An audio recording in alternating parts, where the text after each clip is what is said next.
They were apparently getting ready to take a bus to get ready to celebrate Shabbat. A short time ago, I spoke to Eli Bear, the president and founder of United Hatzalah, who himself lives nearby and is still in shock over this tragedy.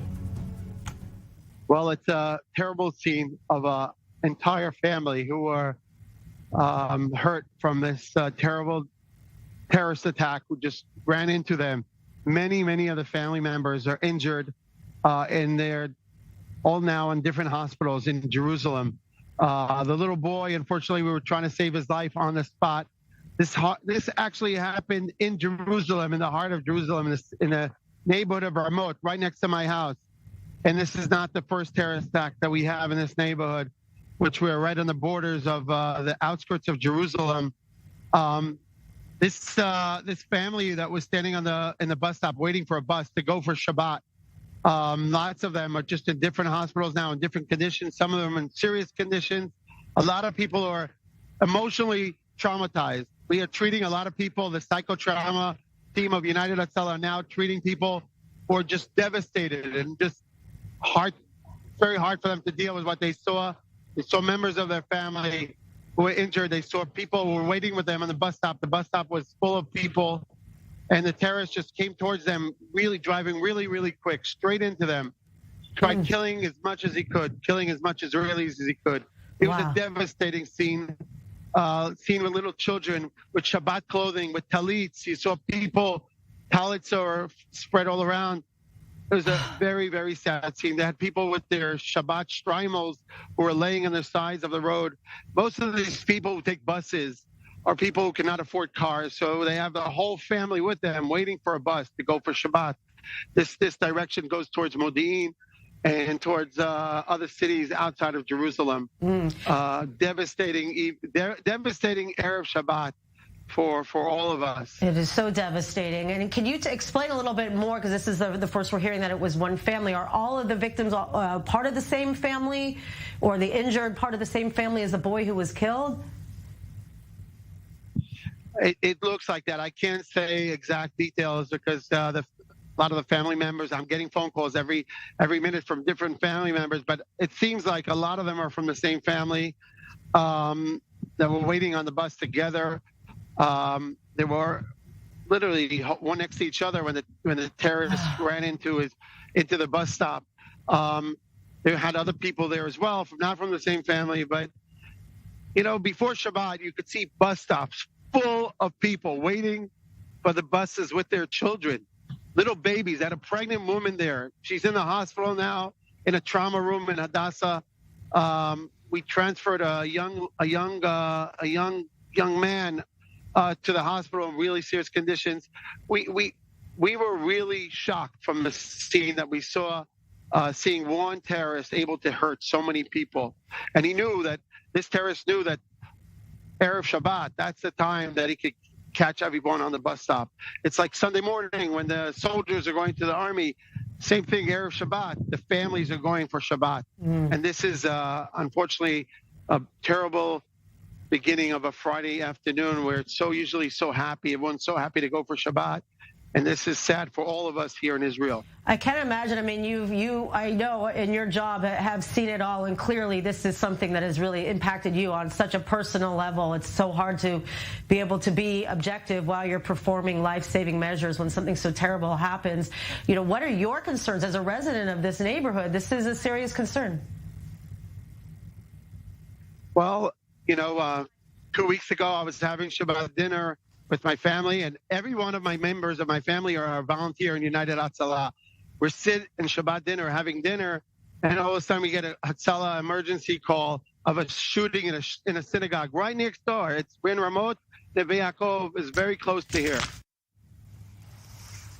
The terrorist, identified as Hossein Karaka, was a 31-year-old resident of the Isawiya neighborhood of East Jerusalem who rammed into the bus stop. He is said to have been neutralized. We don't have any more details as of now, but we have Jonathan Regev on the phone. He is taking in all of the information. What could you tell us as far as new developments, Jonathan? the newest development is that Itamar Ben-Gvir, the Minister of National Security, is now on the site. We discussed a lot about it. I think that many of the people we saw, we already heard in the last hour that there are protesters calling death terrorists. I think they might be starting losing patience specifically with Itamar Ben-Gvir. Let's remember, if we're looking for a reason why Itamar Ben-Gvir was so successful in the election campaign and what landed him eventually in the seat of Minister of National Security is the promise to fight terrorism, to find solutions for terrorism, which, according to him, were not found in the previous government. He's been in his post for 5-6 weeks, and already we're seeing a lot of terrorist acts. The 2 people killed today, added to the 7 killed 2 weeks ago. All of this under his watch. Where are the solutions? Is preventing pita bread from prisoners a move that justified or unjustified? That's not the issue. Is this the way to bring security? Looking at the results, the answer is no. Right. Also, as far as we spoke to the paramedics, Eli Bear, and he was saying that there were members of one family. Have you been able to get any other details? That's as far as we're hearing. Members of one family. We just heard from the men. From the men speaking before me. Ramot is a neighborhood that got more and more Orthodox in recent years. And we can assume that the people waiting at the bus station were there heading for Shabbat. Therefore, they're from the same families, same communities. We do not know exactly the identities of the victims at this moment, so unclear if they're all from one family. But we can assume usually there are lots of families together, so we can assume that many of those injured and even killed come from the same circles, let's call it this way. Also, you mentioned earlier when this news was breaking, Eli Bear, who was the founder of United Hatzalah, is actually from the neighborhood nearby, said it was just a few blocks from where he lives. This terrorist was able to, had plates that were legal, was able to get there freely. What does this mean as far as, the fact that these 2 neighborhoods are so close together, there is no barrier of any kind? What do you have to say about that? Israeli politicians, there's one mantra that they love to say all the time, that Jerusalem is the eternal and undivided capital of Israel. It may be true, the city is undivided, but it comes with a price, and a rather heavy price, as much as we're seeing, because East Jerusalemites, they're Israeli residents. Israel made it a point of making sure that they are Israelis, annexing that area practically to Israel, meaning that everyone in East Jerusalem is an Israeli resident, with freedom to move anywhere they want in the Jewish neighborhoods in Jerusalem or anywhere else in Israel, with Israeli license plates and Israeli blue IDs, Israeli IDs. I remember in one of the previous violent waves in 2015, I believe it was, the mayor then was Nir Barkat, who's today the Minister of Economy and a member of the Likud party of Benjamin Netanyahu. Back then, he put a little concrete wall separating one Jewish neighborhood from an Arab neighborhood, and he was strongly criticized because he was actually performing some kind of a division of Jerusalem, and that is something that the politicians here do not want to do. So if you want freedom of movement for East Jerusalemites, this might be a price to pay, unfortunately.